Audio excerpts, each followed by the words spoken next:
activities during the Second World War often carried over into his presidency.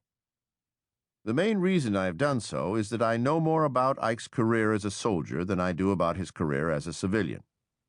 I am also convinced that Ike's military career was far more important to him personally than his political life.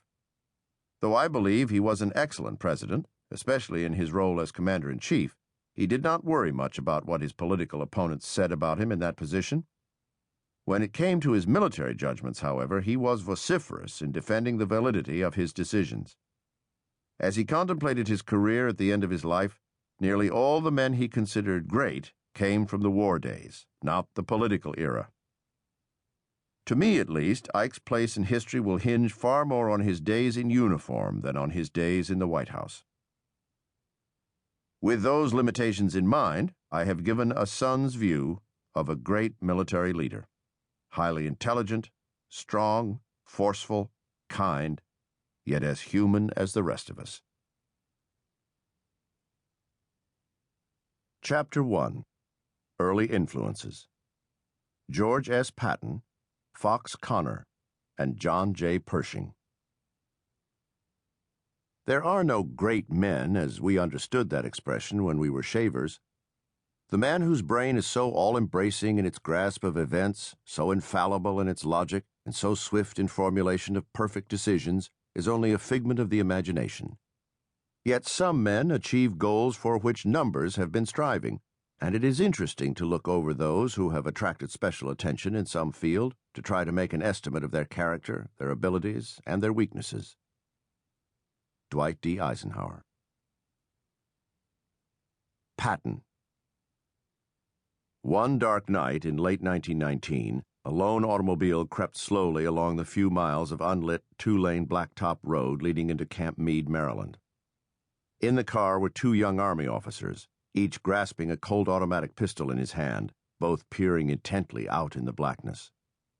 Ike and his friend George Patton were expecting, at least hoping, to be accosted. As Ike told the story with a touch of swagger in later years, we'd been told that the road was full of highwaymen. We wanted to run into one so we could see the guy's face when he found himself looking down the barrels of two guns. They were disappointed, so they later claimed, that the highwaymen never appeared.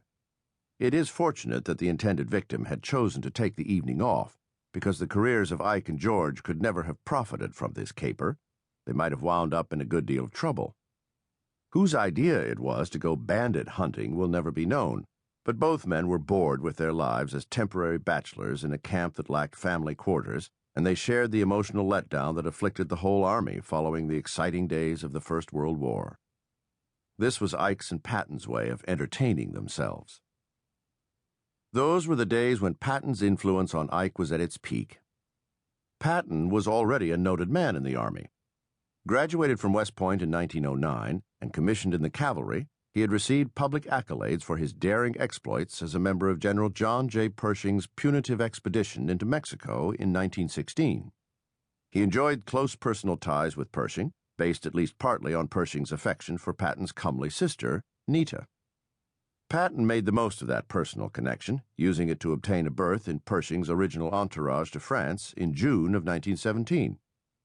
Once in France, however, Patton had quickly perceived that the Army's fledgling tank corps promised shining personal opportunities, and he easily secured the general's blessing to leave his personal staff to join the tanks.